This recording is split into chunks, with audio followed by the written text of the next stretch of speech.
Hi all, ಎಲ್ಲರೂ ಹೇಗಿದ್ದೀರಾ? ಎಲ್ಲರೂ ಹ್ಯಾಪಿಯಾಗಿ ಹೆಲ್ದಿಯಾಗಿ ಇದ್ದೀರಾ ಅಂತ ಅನ್ಕೋತೀನಿ. ನಾನು ಕೂಡ ತುಂಬ ಚೆನ್ನಾಗಿದ್ದೀನಿ. ಕ್ಲೈಮೇಟ್ ಇವತ್ತು ಚೇಂಜ್ ಆಗಿಬಿಟ್ಟಿದೆ, ತುಂಬ ತಣ್ಣಗಿದೆ. ನಾನು ಲಾಸ್ಟ್ ವೀಡಿಯೋದಲ್ಲಿ ನಿಮಗೆ ಹೇಳಿದ್ನಲ್ವ, ಚಿಕನ್ ಗ್ರೇವಿ ರೆಸಿಪಿ ಹಾಕೋಕ್ಕಾಗಲ್ಲ ಒಂದೇ ವಿಡಿಯೋದಲ್ಲಿ, ಯಾಕಂದರೆ ತುಂಬ ಲಾಂಗ್ ಆಗಿಬಿಡತ್ತೆ ಅಂತ. ಅದೇ ಈ ವಿಡಿಯೋದಲ್ಲಿ ಅದನ್ನು ಡೀಟೇಲಾಗಿ ಹೇಳಿದ್ದೀನಿ. ನೋಡಿ ಒಂದು ಸರ್ತಿ ಟ್ರೈ ಮಾಡಿ ಹೇಗಿದೆ ಅಂತ ನನಗೆ ಕಮೆಂಟ್ ಸೆಕ್ಷನಲ್ಲಿ ತಿಳಿಸಿ. ಈಗ ಬನ್ನಿ ಹೇಗೆ ಮಾಡೋದು ಅಂತ ನೋಡೋಣ. ಚಿಕನ್ ಗ್ರೇವಿ ಮಾಡೋಣ, ಈಸಿಯಾಗಿ ಆಗಬೇಕು. ಇದೆ ಚಕ್ಕೆ ಲವಂಗ ಏಲಕ್ಕಿ ಹಾಕ್ತಾಯಿದ್ದೀನಿ.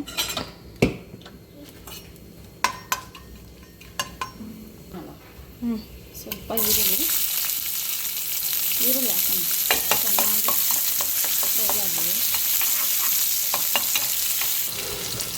ಯಾವುದೇ ನಾನ್ ವೆಜ್ ಅಡುಗೆಗೆ ಸ್ವಲ್ಪ ಈರುಳ್ಳಿ ಚೆನ್ನಾಗಿ ಹಾಕಿದ್ರೆ ಟೇಸ್ಟು ಚೆನ್ನಾಗಿರ್ತದೆ. ಸ್ವಲ್ಪ ಫ್ರೈ ಆಗಲಿ, ಆಮೇಲೆ ಸ್ವಲ್ಪ ಪುದೀನ ಹಾಕೋಣ.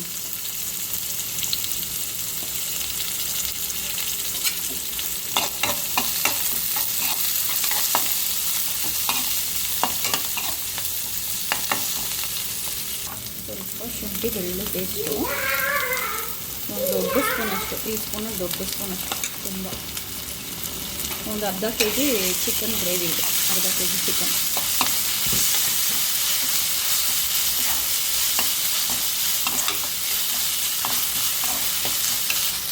ಮನೆಯಲ್ಲೇ ಮಾಡ್ಕೊಂಡು ಶುಂಠಿ ಬೆಳ್ಳುಳ್ಳಿ ಪೇಸ್ಟ್ ಹಾಕಿದ್ರೆ ಟೇಸ್ಟು ಚೆನ್ನಾಗಿರುತ್ತೆ, ಒಳ್ಳೆಯದು. ಅಂಗಡಿಯಲ್ಲೆಲ್ಲ ತಗೊಂಡ್ರೆ ಅಷ್ಟು ಚೆನ್ನಾಗಿರೋದು.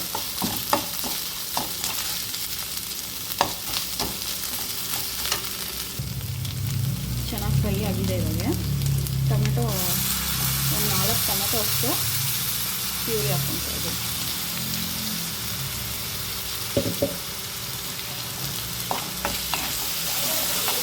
ಚಿಕ್ಕ ಟೊಮೆಟೊ 4 ಟೊಮೆಟೊ ಹಾಕ್ತಿದ್ದೀನಿ, ದೊಡ್ಡದಾದರೆ 2 ಸಾಕು.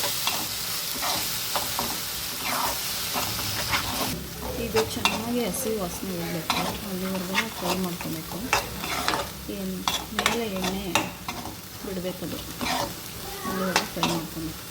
ಇಲ್ಲ ಹಸಿ ವಾಸನೆ ಇದ್ದರೆ ಅದು ಚೆನ್ನಾಗಿರುತ್ತೆ. ಈಗ ನಾನು ಸ್ವಲ್ಪ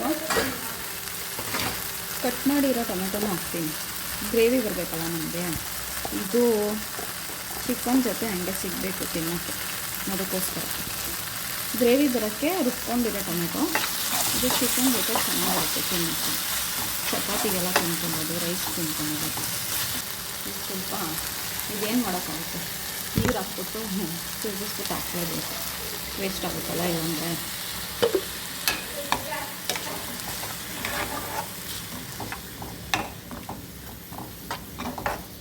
ಚೆನ್ನಾಗಿ ಎಣ್ಣೆ ಬರಲಿಲ್ಲ, ಬಿಡಲಿ ಸಾಕು. ಇವಾಗ ಸ್ವಲ್ಪ ಚಿಲ್ಲಿ ಪೌಡರ್ ಹಾಕೋಣ. ನಿಮ್ಮ ಖಾರ ಹಾಕಿದ್ದೀನಿ, ಸ್ವಲ್ಪ ಅರಿಶಿನ ಹಾಕೋಣ. ನಾನು ಆವಾಗಲೇ ಏನೂ ಹಾಕಿಲ್ಲ ಫ್ರೈ ಮಾಡೋಕ್ಕೆ, ಇವಾಗ ಹಾಕೋಣ. ಫ್ರೈ ಮಾಡೋದು ಹಾಕಿದ್ರೆ ಇದು ಚೆನ್ನಾಗಿ ಕಲರ್ ಬರುತ್ತೆ ಗ್ರೇವಿ. ಚಿಲ್ಲಿ ಪೌಡರ್ ಸ್ವಲ್ಪ 1 ಸ್ಪೂನಷ್ಟು ಧನಿಯಾ ಪೌಡರ್,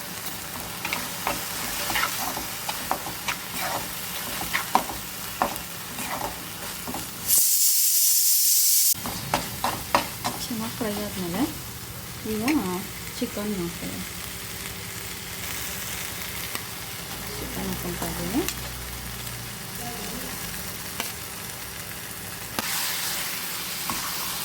ಫ್ರೈ ಮಾಡ್ಕೊಂಡು ಚಿಕನ್ ಹಾಕ್ಕೊಂಡು ಸ್ವಲ್ಪ ಮಿಕ್ಸ್ ಮಾಡ್ಕೊಬೇಕು. ಅದೇ ನೀರು ಬಿಡುತ್ತೆ, ನೀರೇನು ಹಾಕ್ಕೊಬೇಕು. ಚೆನ್ನಾಗಿ ಮಿಕ್ಸ್ ಮಾಡ್ಕೊಂಡಿದ್ದೀನಿ. ಇವಾಗ ಉಪ್ಪು ಹಾಕೋಣ, ಎಷ್ಟು ಬೇಕೋ ಅಷ್ಟು. ಇದು ಲಿವರೆಲ್ಲ ನಾನು ಕಟ್ ಮಾಡಿಲ್ಲ, ಕಟ್ ಮಾಡಿಬಿಟ್ಟು ಹಾಕ್ತಾರೆ ಒಬ್ಬೊಬ್ಬರು ಚಿಕನ್ ಲಿವರು. ಅದು ಕಟ್ ಮಾಡಿಬಿಟ್ರೆ ಒಂಥರ ಏನೋ ಏನು ಹೇಳೋದು, ಹೊಲ್ಸು ಬಂದುಬಿಡುತ್ತೆ ಅಂತ ಹೇಳ್ತಾರೆ. ಚಿಕನೆಲ್ಲ ಅದೇ ಒಂಥರ ಚಿಕನ್ ವಾಸನೆ ಬರ್ತಾ ಇರುತ್ತೆ ಅಂತ, ಅದಕ್ಕೆ ಹಂಗೆ ಹಾಕ್ಬಿಡೋದು. ಯಾರಿಗಿಷ್ಟನೋ ಆಮೇಲೆ ಕಟ್ ಮಾಡ್ಕೊಂಡು ತಿನ್ನೋದು. ಸ್ವಲ್ಪ ಉಪ್ಪು ಹಾಕ್ತಾಯಿದ್ದೀನಿ, ಕಲ್ಲುಪ್ಪು.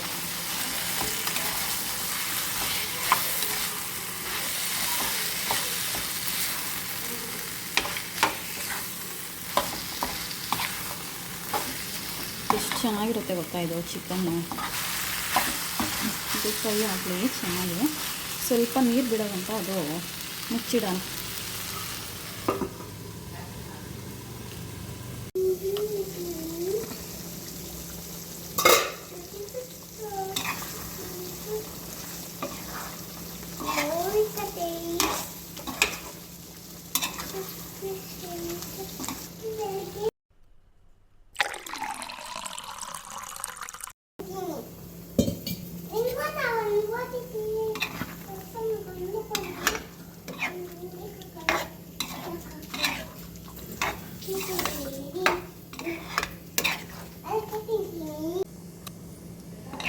ಸ್ವಲ್ಪ ನೋಡಿ ನೀರು ಬಿಟ್ಕೊಂಡಿದ್ದಾಗಲೇ ತೆಗೆದು ತೋರಿಸೋದಲ್ಲ.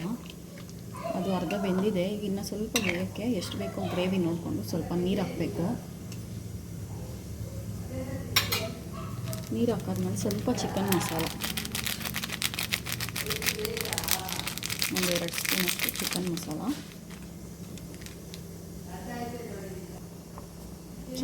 ಹಾಕ್ಕೊಂಡು ಚೆನ್ನಾಗಿ ಮಿಕ್ಸ್ ಮಾಡಬೇಕು. ಮಿಕ್ಸ್ ಮಾಡಿಬಿಟ್ಟು ಇದು ಒಂದು 10 ನಿಮಿಷ ಬೆಂದರೆ ಸಾಕು. ಆಲ್ರೆಡಿ ಅರ್ಧ ಬೆಂದಿದೆ, ಇನ್ನೂ ಒಂದು ಸ್ವಲ್ಪ ಆಗಬೇಕು. 10 ನಿಮಿಷ ಸಾಕು.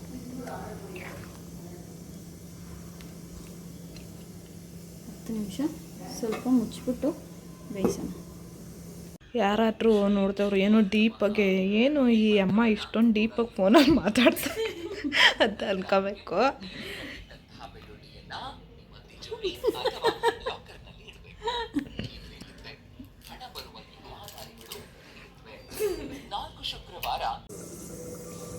ನೋಡಿ ಇವಾಗ ಫುಲ್ಲು ಬೆಂದಿದೆ,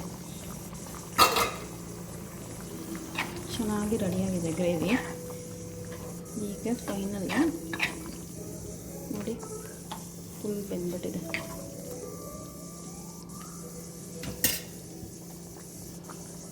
ನಮ್ಮ ಮನೆ ಸೀಕ್ರೆಟ್ ಗರಂ ಮಸಾಲ ಹೇಳಿದ್ವಲ್ಲ, ಅದೊಂದು 1/4 ಸ್ಪೂನ್.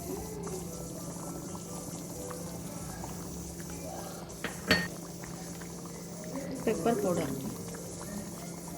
ಒಂದು 1/2 ಸ್ಪೂನ್.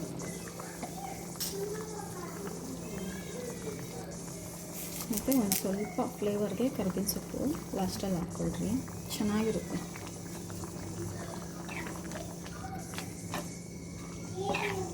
ಚೆನ್ನಾಗಿ ಮಿಕ್ಸ್ ಮಾಡಿಕೊಳ್ರಿ.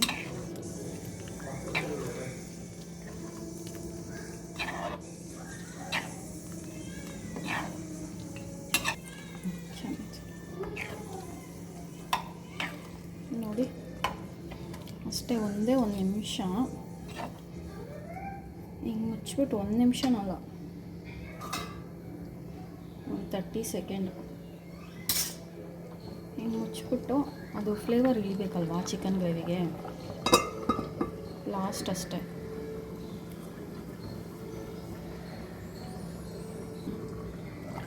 ಮುಗೀತಷ್ಟೇ, ರೆಡಿಯಾಗಿದೆ ಚಿಕನ್ ಗ್ರೇವಿ. ಇದು ಚಪಾತಿಗೆ, ಪೂರಿಗೆ, ದೋಸೆಗೆ, ಇಡ್ಲಿಗೂ ಹಾಕೊಂಡು ತಿನ್ಬೋದು.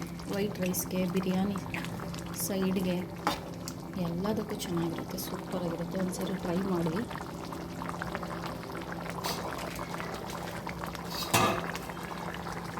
ಫೈನಲ್ ಸ್ವಲ್ಪ ಕೊತ್ತಂಬರಿ ಸೊಪ್ಪು. ಈಗ ಸ್ಟವ್ ಆಫ್ ಮಾಡೋಣ.